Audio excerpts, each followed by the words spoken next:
Philadelphia Imana iratsinda. Yesu nashimwe, Yesu wacu ahabwa icyubahiro. Muri kumwe na Gatera Jose guturuka muri Philadelphia. Ndashimira Imana y'amahoro, Imana igira neza, Imana ishobora byose, Imana nziza yakinguye bugacya amahoro. Imana ishimwe ko twabyutse turi bazima. Ndabishimira Imana cyane. Imana yacu ihabwa icyubahiro, kandi namwe mbashimira bakomeza kudukurikirana, mudushyigikira, mudusengera, mudufasha amaboko kubw'uyu murimo mwiza wa Kristo. Databaho umugisha kubw'umunsi mwiza yaturemeye. Ndagira ngo rero uyu munsi tuvuge ku isezerano ry'Imana. Ntabwo rijya rihera. Tuvuga ku kuzirikana. Imana yacu irazirikana. Imana yacu irazirikana. Imana irazirikana. Nje kukubwira ngo Imana irazirikana. Imana irazirikana. Niba hari umuntu wigeze uzirikana, ukabizirikana, ukamenya ko wabanye n'umuntu, ukamenya ko umuntu yigeze abana nawe, mukabana neza, mugaturana neza, nje kukubwira ngo n'Imana irazirikana. Ukabizirikana, ukazirikana ko hari umuntu wigeze kukugura ikaye wiga, ukazirikana ko hari umuntu wigeze kukwishyurira amafaranga y'ishuri, ukazirikana ko hari umuntu wigeze kugufasha, ukabizirikana, hanyuma ukamwitura, ukajya kumwitura, ukabishyira ku mutima. Imana nayo iyo wayubashye, iyo wakoreye Imana irazirikana. Imana irazirikana. Ntugakorera Imana ufite ubwoba, ntugakora Imana ucitse intege. Nje kukubwira ngo Imana irazirikana. Reka rero dutangire dusenga. Mana Data wa twese, Mana ikomeye, Mana ishobora byose, Kristo w'i Nazareti, ndagushimira igitondo cyiza, igitondo cy'ihumure, igitondo cy'umugisha, igitondo cyiza. Mana urazirikana Kristo, ndagushimye kuzirikana mu izina rya Yesu Kristo w'i Nazareti. Ndagushimiye kuzirikana. Urazirikana Mana. Wazirikanye Mose, wibuka igihe yanze kwitwa umwuzukuru wa Farawo, ahubwo akajya kwifatikanya na bene wabo. Urabizirikana, ubiha agaciro. Uzirikana uyu mubyeyi wagukoreye, uzirikana uyu mugabo wakwikomejeho, uzirikana uyu muntu wubatse insengero, uzirikana uyu muntu watanze amaturo n'icyacumi, uzirikana uyu muntu wafashije abakene, uzirikana uyu muntu wasuye abarwayi kwa muganga, uzirikana uyu muntu wakoze imirimo myiza. Mana umuzirikane. Duheje imbaraga z'umwijima izatubuza kuvuga Imana neza, dukuyeho ubucakura bw'abadayimoni, turaheza gukora kose ku mwana. Turaritse Imana Data, Imana Mwana n'Umwuka Wera bize bibane natwe. Urakoze kubikoze, urakoze kuri kumwe natwe, mu izina rya Yesu, amen. Imana iduhana umugisha. Nababwiye ngo ni Gatera Jose guturuka muri Philadelphia. Ndashimira Imana yo mu ijuru kuzirikana. Imana irazirikana. Imana irazirikana rwose. Wa mukobwa we, wa mubyeyi we, wa mukobwa wanga gusambana, bakavuga ngo abasore bazakubenga bwo utamusura, bwo mudasambana, bwo mutajya mu byaha. Ariko ndakubwiza ukuri, nuko kuntu wikomeje ku Mana, Imana izabizirikana. Wa mubyeyi we, wanga kubara inkuru, umuntu araza akakubitsa ibanga, akakubwira ati nsengera, bimeze bitya, ukabibika ku mutima, ukamusengera. Ntujye kubara inkuru mu baturanyi cyangwa mu bamuzi cyangwa muri iyo groupe, ukabikomeza ku mutima wawe. Ibyo Imana izabizirikana ko wabaye umunyebanga w'Imana. Ni igikunda abanyebanga kandi ikabahemba. Rero Imana izabizirikana. Wa mugabo we waretse inzoga, ureka akabare, ureka umugore utari uwawe, hari ibintu warekuye. Ndaje kukubwira ngo Imana izabizirikana. Ku munsi w'amakuba Imana izakwibuka ku byo waretse, ku byo warekuye. Ibyo byose Imana izabiguheramo umugisha. Imana y'amahoro itugirire neza. Reka rero dutangire ijambo ry'Imana. Tugiye gusoma ijambo ry'Imana riri mu gitabo cyo Kuva. Ibice byaho ni ibice bitatu. Turahera ku murongo wa mbere. Reka dusome. Mukozi w'Imana karibu. Murakoze. Imana ibonekera Mose mu gihuru cyaka umuriro. Ngo Imana ibonekera Mose mu gihuru cyaka umuriro. Icyo gihe Mose yaragiriraga umukumbi wa Yetiro sebukwe. Icyo gihe Mose yaragiraga umukumbi wa Yetiro sebukwe. umutambyi w'imidiyani umutambyi w'imediyani aturikiriza umukumbi inyuma y'ubutayu, aturikiriza umukumbi inyuma y'ubutayu, ajya ku musozi w'Imana witwa Horebu. ajya ku musozi w'Imana witwa Horebu. Marayika w'Uwiteka amubonekera mu kirimi cy'umuriro kiri kuva hagati mu gihuru cy'amahwa. Marayika w'Uwiteka amubonekera mu gihuru cy'umuriro kiri kuva hagati mu gihuru cy'amahwa. Arareba abona icyo gihuru cyakamo umuriro. Arareba abona icyo gihuru cyakamwo umuriro, nticyakongoka. Mose aribwira ati, reka ntambike ndebe iri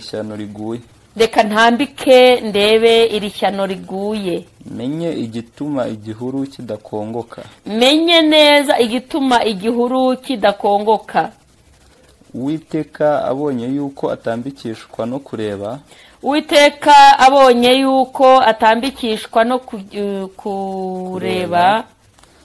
Imana imuhamagara iri hagati muri icyo gihuru iti.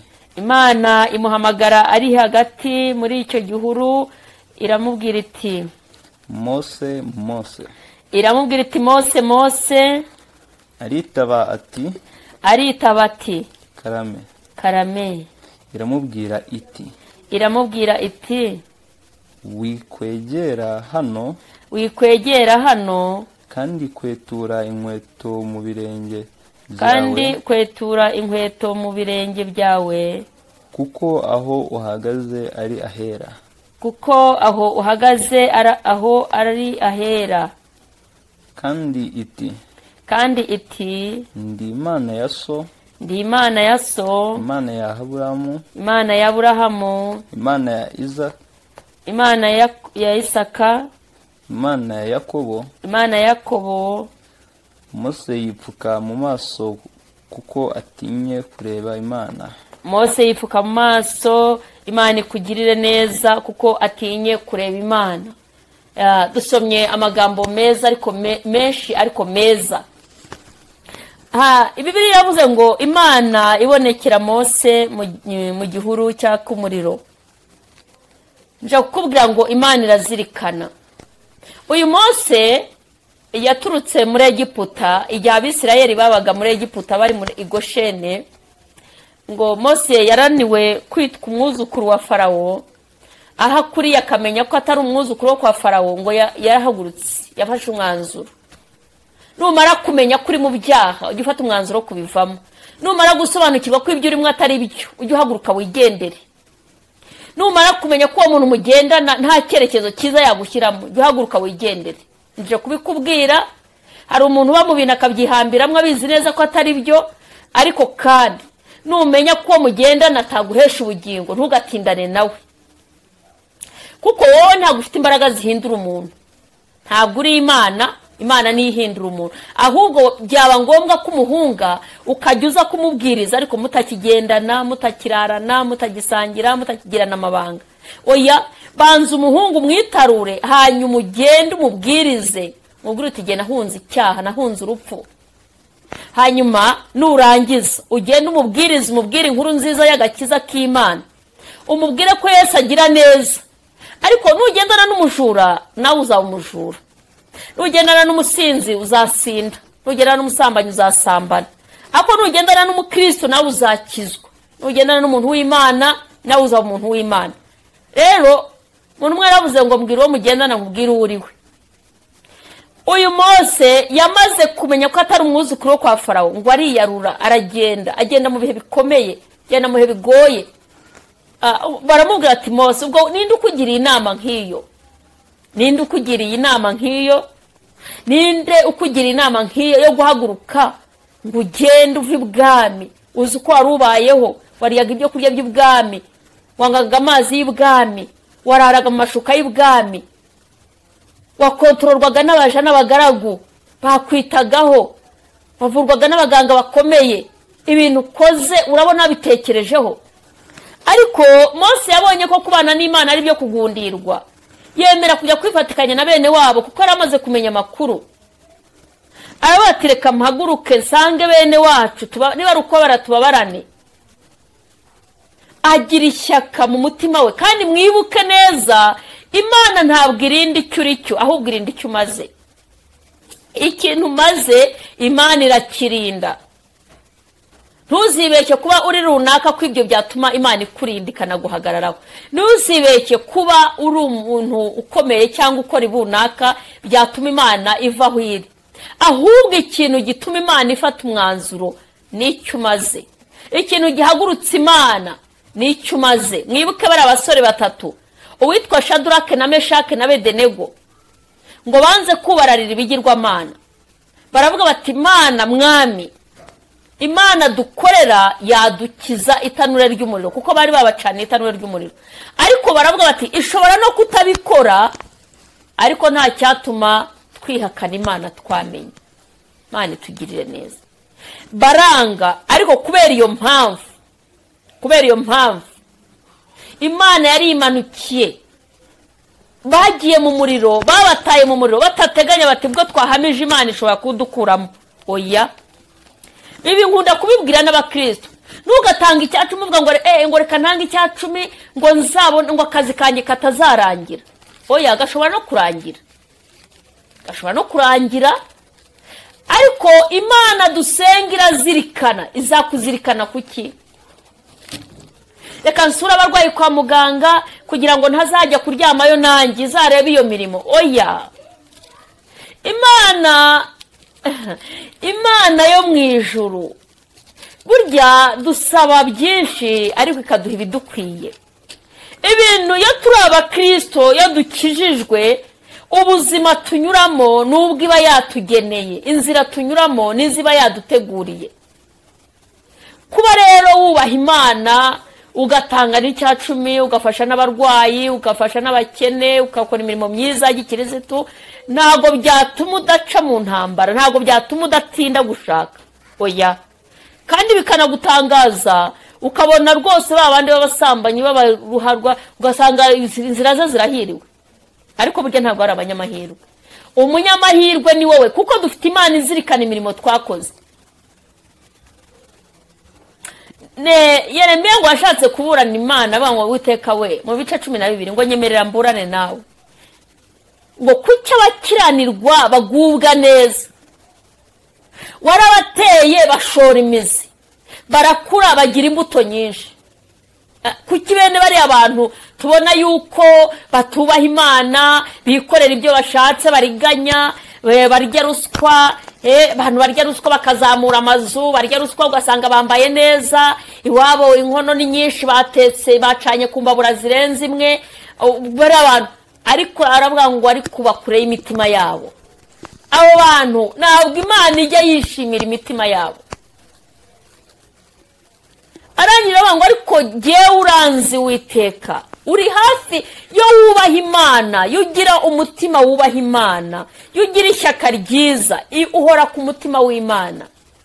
Niyo ugize ikibazo Imana irihagurukira ubwayo, niyo bagukora mu jisho babakoze mu mbone zayo. La dasikarabone. Niyo umuntu ashatse kuguhemukira, abahemukiye Imana. Niyo umuntu ashatse kukuriganya, abariganije Imana, wariganya Imana ukabaho. Wahemukira Imana ukagira amahirwe. Wowe Imana dusenga, niba warakijijwe, niba uri umukristo, komeza ku Imana, ikomereze ku Mana. Fata umusaraba neza, fata agakiza Imana yaguhaye, shikama ku murimo w'Imana, kora neza, ukore neza. Mose ngo yanga kwitwa umwuzukuru wa Farawo, afata umwanzuro wo gusanga bene wabo, abasanga aho bari Gosheni, birirwaga babumba amatafari, abagore babo bavoma, kandi bakabikora bakubitwa ibiboko, babakubita ntawe ubashima, bagira ngo bararuhutse bakabara bakubise. Mose yishimira kujya kuba muri ubwo buzima, aravuga ngo ngomba kubarana na bene wacu. jya wemera ubabarire mu gakiza usonzeremo. Niba ari igihe cyo gusonza wemere usonze. Niba ari igihe cyo gutinda ku musozi wivuga ngo runaka yaragiye abana n'umusore nyuma baza no gukora ubukwe, oya jya ureka, ntukifuze indamu zabo. Wowe ubaha Imana, ifite abagabo beza bubaha Imana, ifite abagabo beza, ifite abasore se. Sagushyingira kuguha umugabo umwe ntabwo byayinanira, umwe wenyine ntabwo uteze gushaka batatu cyangwa bane. Umugabo samugushakira mu bane mukora ubukwe, abapasiteri bagukireho ibiganza, bahanuzi bahanure, amayerekwa aboneke mu bukwe bwawe, Imana ihishure byinshi, Imana ikuvugeho, wambare ikanzu, wambare ivara, ushyingirwe. Muririmbyi yavuze ngo isaha y'Imana ntizarenga, guma mu kwizera. Isaha y'Imana ntizarenga, guma mu kwizera. Ese kubundi uvuga ngo uratinze, ibyo igutambukije urabizi? Cyagiye yuza gushaka wa mwaka ntabwo wari kuba ukiriho, n'urwo rugo ntiruba rugihari. Zagushakira umugabo munezerwe, mwishime, mubyara abana b'umugisha. Shaduraka na Meshake na Abedenego baravuze ngo niyi Imana itadukiza. Imana ikeneye abantu bafata umwanzuro, abantu bafata umwanzuro wo kubana n'Imana atari uko ibihe byabaye byiza gusa, kuko hari n'ababana n'Imana ibihe byaba byiza bagatentebuka bagacogora bakabivamo. Wowe rero urasabwa kubana n'Imana. Niba warakijijwe, niba uri umukristo, ikomeze ku Mana byonyine birahagije. Naho ibyo kuvuga umugabo barahari, Imana ifite stock.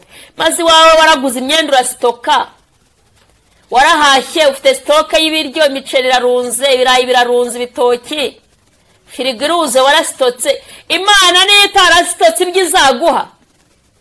Imana niyo itagira stock y'ibyo ukeneye, lata yasika. Uzi umubiri wawe ibyo ukeneye birahari, wikoza muri firigo by'umubiri ukeneye byose ugakingura ukabitora. Ujya muri stock ukavuga ngo muteke. Imana ibyo ukeneye niyo itagira stock yajya gushakisha, kandi ariyo yaremye isi n'ijuru. Ahubwo wishwe n'ubwoba, ubwoba nibwo bukwishe. Gira kwizera. Ifite piyese, urugingo rushaje ifite piyese ihinduranye igashyira mu yindi. Ifite piyese, Imana ifite piyese yashyira muri uwo mubiri, urwo rugingo rukunaniye rukubabaza cyari ugusimbuza urundi. Rero nje kubwira ngo ubaha Imana, Imana irazirikana. Mwene data ubaha Imana, Imana dusenga irazirikana. Irazirikana, yazirikanye Mose. Angaha Bibiliya ivuze ijambo rikomeye ngo Imana ibonekera Mose mu gihuru cyaka umuriro. Cyari byagenze bite? Yageze mu gihuru gute? Yamwiyeretse mu gihuru kubera iki? Mwibuka ko Mose yanze kwitwa umwuzukuru wo kwa Farawo, ahubwo akigira inama yo gusanga bene wabo. Ahageze abona bararengana, atangira kubarwanira no kwanga kubona karengane ka bene wabo, ngo bashaka kumwica. Ariko barangije baravuga ati mwikwirirwa mumena amaraso. Nyamaswa zo mu ishyamba, inzoka zo mu butayu zamurirayo, ni mu musohora agende, ni mu musohora agende, mwikwirirwa mumena amaraso ya kiriya kigoryi. Ni mu musohora agende. Hari ahantu bagutegeye ariko ntabwo uzahagwa. Hari iminsi bagutega ariko ntabwo uzayigwamo. Hari uko abantu bakuzi ariko siko Imana ikuzi. Abantu bakubona nk'udashoboye ariko Imana ikakubona nk'umunyamumaro. Abantu bakubona nk'utagarukiraho ariko Imana izakuzamura. Abantu bakubona nk'aho ntacyo uzageraho ariko uzaguka cyane. Imana ishimwe. Mose yaragutse. Rero nubwo yabanje kusa nkaho byatinze, ariko uko gutinda kwawe nawe niko kurama kwawe. Je kukubwira ngo Imana dusenga irazirikana, yikomezeho. Birashoboka ko bakuroga, hari abarozi bakuroga, hari abakugenza, hari imyuka mibi, hari ibikurwanya, ariko ujye uharanira gukora neza, Imana izakuzamura. jya ugira ishyaka ryiza mu mutima, ntugashyiremo amanyanga mu kazi ukabonye, ntugashyiremo ruswa, ntugashyiremo uburiganya, ntukagire utuntu ugereka ku ruhande, ntukagire utuntu twambereka. ujye ukorera Imana neza, Imana irazamura, Imana iragura. Mose ngo agira ishyaka ryiza, arangije Imana iramushyigikira. Nani tugire neza, ngo yanga kwitwa umwuzukuru wo kwa Farawo. Abantu baraseka bariyamira, babona ko Mose yabuze ubwenge, ariko aragenda yifatikanya na bene wabo. Ngo hageze ntihahagirira amahoro, baramusohora ngo nagende, bashatse kumwica biranga. Hanyuma ngo adapfuye, cyari ikintu gikomeye, ngo adapfuye baravuga batazicwa n'iki? N'inzoka zo mu butayu. Yaciye mu musenyi ukomeye, umusenyi urimo ubushyuhe, nta giti cyo kugama mu izuba, gusa yasohokanye inkoni. Nawe ugendana agakiza, agakiza. Iriya nkoni Mose yagiye ayishinga hananiwe ikamufasha. Iriya nkoni yagiye ayishinga aho yacogoye ikamufasha. Uribuka Abisirayeli bageze ku nyanja itukura, nanone ngo baratatse baborogera Imana, baravuga ati Imana turashize, turapfuye, biragenda bite? Dore Farawo aradutuze, nguriye inyuma yacu, kandi impande hari imisozi, imbere hari inyanja itukura. Nawe hari igihe uyu munsi ushobora kubona imbere n'inyuma hari ibigutuze. Ariko Imana ibwira Mose ngo ufite iki? Isanga afite inkoni, isanga hari inkoni afite mu maboko ye. Uyu munsi Imana ugeze mu bibazo ugataka, ikurebye isanga ugihagaze mu gakiza, cyangwa ujya kugisha inama abantu. Umuntu ntabwo yakugira inama izagufasha, gusa ashobora kuba ari ubanza utakira Imana. Imana ishobora kohereza umuntu, kakohereza umuntu mu by'ukuri, ariko mu by'ukuri uzafashwa n'Imana. Imana nizagushyigikira. Ngo Mose, Imana banga ufite iki? Aravuga ati mfite inkoni. Ngo yirambure ku mazi, mazi ngo acika mu kabiri. Abisirayeli barambuka baroroherwa. Bari batangiye kuhavuga amagambo menshi, bavuga ngo buse wadukuriye iki muri Egiputa? Nta mva zihari, yutureka tukirira amatungurusumu, tukirira n'amadegede, ntibyari bihagije. Hari abantu bumva bakwigumira mu buzima, ntarakizwa. Unagiye mu byo barokore, none dore mbuze umugabo, ba basore nabikuyeho, bari ntacyo bari kukumarira. Shaka Imana, egera Imana, Imana irihagije. Mwene data, mu Kristo mwene data, nje kukubwira ngo igihe uhagazemo shaka Imana. Rero ngo Mose yanze kwitwa umwuzukuru wo kwa Farawo, hanyuma Imana irabizirikana. Nubwo yageze mu Bisirayeli akagera muri Gosheni akahahura n'ibibazo, bagashaka kuhamutsinda, bagashaka ko hagwa. Nawe ubu ngubu hari ipfu nyinshi Imana igenda ikurenza, hari inzira nyinshi wakabaye ugwamo, hari atake nyinshi wakabaye iguherana. Nako gasura ufite n'ukubera Imana, ujya wireba mu kirori, nurangiza uyihe icyubahiro, urambara ukaberwa.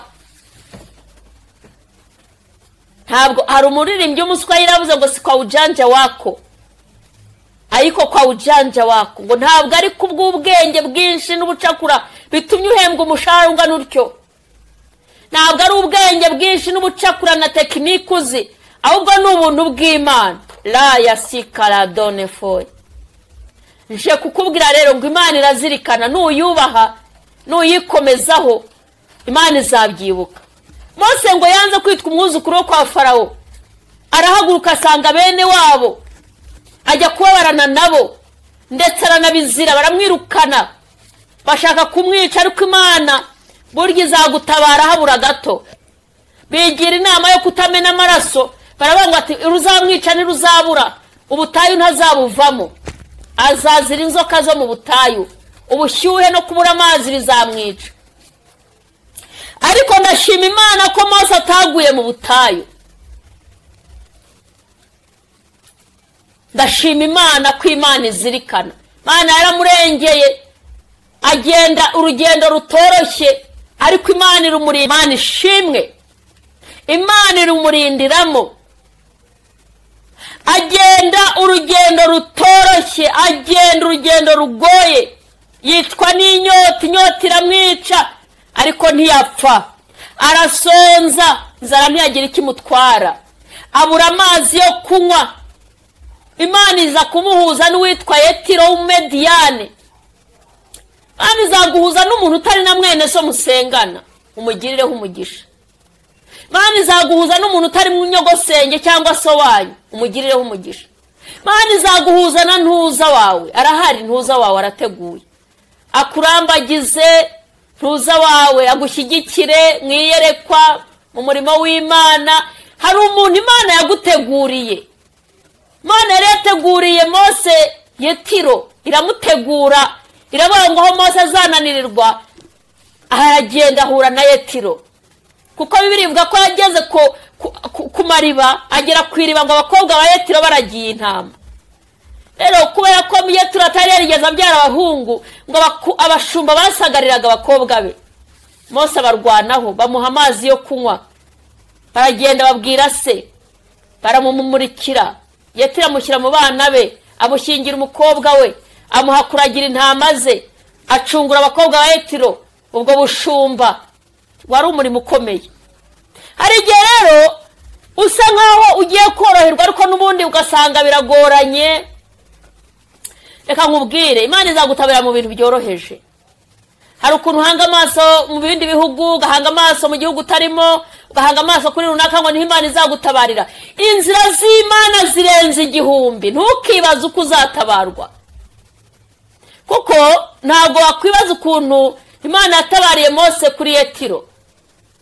Yetiro aramwakira, yari umunyamahanga, amubaza urugendo rwe, bamuha amazi aroga, bamuha ibyo kurya ararya, arafungura, barasangira, ntagije araruhuka, baramusasira, aza no kumushyingira umwe mu bakobwa be.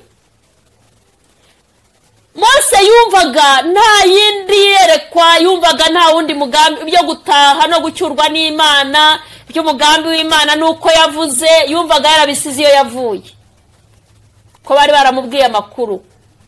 Rero hari igihe ushaka kujya mu buzima ukagira ngo ibintu byahagaze, ukagira ngo iby'Imana cyo kora ari kubikora, yomba nkikora hariya, iryo sezerano ryari gusohora, yomba nkiri kumwe na runaka, yomba nkiri hariya byari gukura. Oya, Imana igira inzira zirenze igihumbi. Ujya wibaza ngo yabikora bimeze bitya, yabikora ndaha, ugashakira Imana inzira, ariko ntugashakira Imana inzira. Byageze igihe Mose akageragira za ntama za sebukwe, umwana ufite isezerano, umwana wikuye ibwami agakora igikorwa cyiza, umwana wanze kwitwa umwuzukuru wa Farawo. Imana imwituye kujya kuba umushumba wa Mediyani. N'ubu ngewe nyambona abantu koko Mana, niba umpembye, niba unkoreye, Mana ko nakubashye, ko nasenze, irazirikana imirimo yose wakoze ukayikorana umwete, Imana izayiguhembera.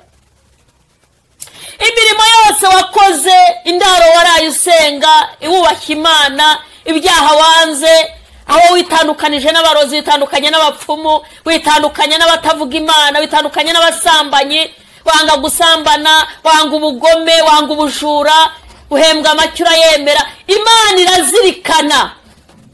Lata ya sikarabona. Mose ngo aragiye intama, yumva nta hantu umugambi w'Imana yanyura, ariko aravuga ati nta kibazo, ubwo nuko Imana yabishatse. Ntabwo ariko yabishatse, Imana izakwiyereka. Ntabwo ariko yishatse, Imana izigaragaza. Reka isaha y'Imana ntizarenga, guma mu kwizera. Isaha y'Imana ntizarenga, guma wubaha Imana. Isaha y'Imana ntizarenga. Narishatse kuvuga ngo aho abantu bagukeka si Imana igutereka. Ibyo abantu bavuga ntabwo ari byo Imana ivuga, kandi buriya abantu bakagutinze. Ibyo abantu bavuga n'abantu barahindura, biterwa n'ibihe by'Imana. Imana ihindura imibereho, abantu bahindura imvugo. Ushaka gufata nk'umuntu udashoboye, ushaka gufata nk'umuntu utazi icyo gukora, ushaka gufata nk'umuntu utagira ikintu yageraho, ariko Imana, y'isaha y'Imana igeze, iyo wakomeje kubaha Imana, Imana ituma abantu bahindura amagambo. Rero ntukajye mwirirwa unaburana n'abantu ngo mwaransebeje mwarandutse. Oya, yewe njya nkunda Dawidi, ngo witwa Shimeyi yaramututse, ngo agenda amutuka n'ingabo zijyanye na Dawidi ahunga, ngo bizishatse kwihorera ngo mwana waretse tugakubita iriya mbwa igusuzuguye. Arati mumureke, kuri Imana yabyemeye. Rero hari igihe umukristo ananirwa kuba mu gihe Imana imushyizemo, gasanga arirwa araburana n'abantu, baravuze ngo ndi umushomeri kandi mu by'ukuri uri nawe, baravuze ngo ntinze gushaka, mu by'ukuri barabibona ko utinze nyine, nawe urabizi ko watinze. Rero reka umunsi Imana nibikora ntabwo bazongera kubivuga, nta kibazo ufitanye n'abantu. Ikibazo ufite nuko utategereje isaha y'Imana. Y'abantu bavuga byo bihorera buriya n'ukuri, ntimugacumuzwe n'ibyo abantu bavuga. Yego bashobora kuvuga ibintu bahimba, ariko nabwo jya ubareka umenye igihe ugezemo. Rero nari ngarutse nkubwira ngo Imana irazirikana, yazirikanye Mose. Mose rero yageze icyo gihe aragirira sebukwe intama, aba umushumba. Kuba umushumba wo kwa sobukwe byonyine niyo sobukwe aguhaye akazi ugakora wumva ari nk'agasuzuguro. Uragakora ariko ukitwararika, akakubwira ati ariko ubundi waje ukanafata n'iyi nzu, ko iyi nzu ndimo ari nini, ujya kwirwa mugenda unamatike utanga n'icyo utariyubaka, mbahe n'icyumba ugenda uzana umugore wawe mube muri iki cyumba. Ndakurahiye ukibamo ukwezi kumwamara kubona udufaranga ukimuka ukagenda nk'uwo birukana. Kubera iki? Uri kwanga agasuzuguro. Kandi mu by'ukuri uri n'umwana mu rugo, burya sobukwe n'iso, nyoko bukwe aba ari nyoko, ni umubyeyi wawe, ushatse wanamwubaha. Rero Mose yaremeye ajya kuragira intama ze, aragenda sebukwe akamubwira ati zuzirebe, afatisha ubuzima bwo kwa sebukwe batanahuje w'Umediyani. Aho ngaho yari yakiriye, Imana iramubonekera mu gihuru ari mu ishyamba, ngo iramubwira ngo Mose kwetura inkweto zawe uze ngutume usubire muri Egiputa. Hari ibyo Imana izongera ikaguha, hari ibyo Imana izakugaruraho, hari ukuboko kw'Imana uzongera ugahura nako, hari neza y'Imana izakwiyereka. Imana irazirikana mwene data, jya wubaha Imana. Ari n'umuntu ugushwa n'abantu ngo abantu batazacisha mu ijisho, bigatuma uteshuka ngo abantu batagucisha mu ijisho, bigatuma ujya kwikopesha, bigatuma wirarira ngo abantu batagucisha mu ijisho. Oya, genda ukuri wubaha Imana izakubahisha. Hari abazagukundira kubaha Imana gusa, hari abazagukundira umwifato wawe, bituma umusore agukunda kubera ko wubaha Imana byonyine, bituma umusore agukunda kurambagiza mutari no ku rwego rumwe, icyo mwita urwego rumwe, ari n'umuntu ufite akazi wiyubashye wubaha Imana ariko kandi uri no mu yindi ntera, ariko kubera ko wubaha Imana rwose bituma abigukundira ibyo, hanyuma ugenda ubiwe mu rugo gushyingirwe, ukora ubukwe nk'abandi. Kubera wenda nta n'amashuri menshi ufite, kubera ukuntu wubaha Imana bituma guhakaza avuga ati nzagenda mushyira mu mahugurwa, nzagenda mwigisha. Shobuja bosi wawe yemera kwigisha, afata igihe cyo kwigisha akazi, hari abandi bakazi bafitemo n'ubumenyi n'uburambe mu kazi, ariko kubera kubaha Imana kwawe yumve yaguforoma nk'umuntu ukamukorera. Rero jya kubera ngo Imana irazirikana, ntakagira ikintu kigutera ubwoba, ntakagira ikintu kiguca intege. Imana dusenga irazirikana. Nje kukubwira ngo komeza wubaha Imana, ubane nayo. Imana dusenga irazirikana. Mwene data mu Kristo, ndagira ngo wubahe Imana, ndagira ngo ukunde Imana. Mose Imana imushubije muri Egiputa, yari yaravuye bavuga ngo azicwa n'irungu, azicwa n'ubushyuhe bwo mu butayu, azicwa, hari ibintu baba bazi ko bizakwica ariko siko Imana ibizi. Asubirayo, genda, iravuga ngo kwetura inkweto zawe. Imana ivugana nawe. Dusoreze ku murongo wa 7.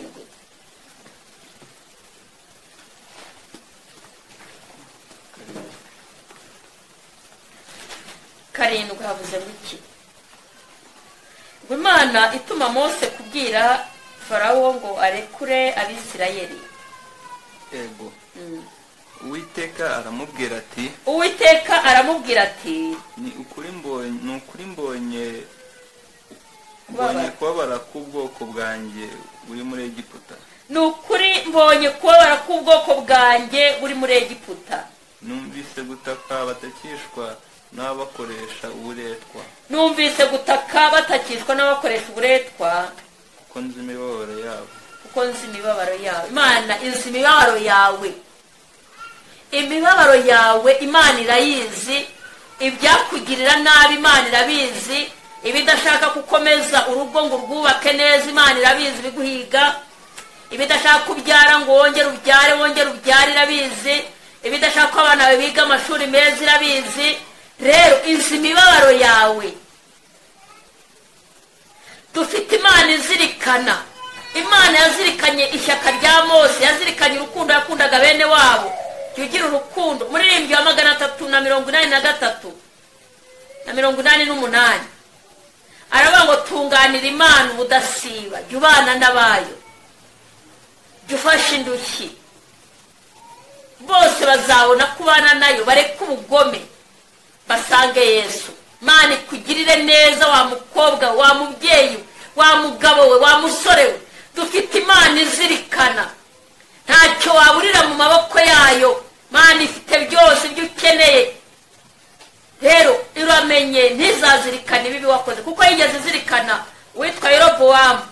Iramubwira ngo ibwira umugore we imumutumaho. Yari yabwiye umugore ngo niyoberanye ajye kwaza umuhanuzi amuhanure ko azava umwana. Noneho ngo amubaze n'iby'umwana arwaje. Kandi kuva yaba umwami ngo yari yakoze ibintu bibi kurusha abamubanjirije. Ntukabona akazi ko kwihimura ku banzi bawe, ntukabona akazi ko kwishongora ku batagafite. N'uryo ugahaga jya uhinda umushitsi, niwambara ukaberwa jya upfuka musenge nk'uwambaye ubusa. Imana ikeneye icyubahiro cyayo kukigarurira. Nurambagizwa ukajya mu rugo rwiza, jya wubaha Imana nk'utararubona. Imana irazirikana kandi yaravuze ngo icyubahiro cyayo ntabwo uzagihundi. Ndagira ngo uyu munsi ukorera Imana nk'uzi kwizirikana, ube mu nzu y'Imana, uyikunde, ukore imirimo myiza. Mose asubiye muri Egiputa, agiye kubwira Farawo, agiye kumubwira.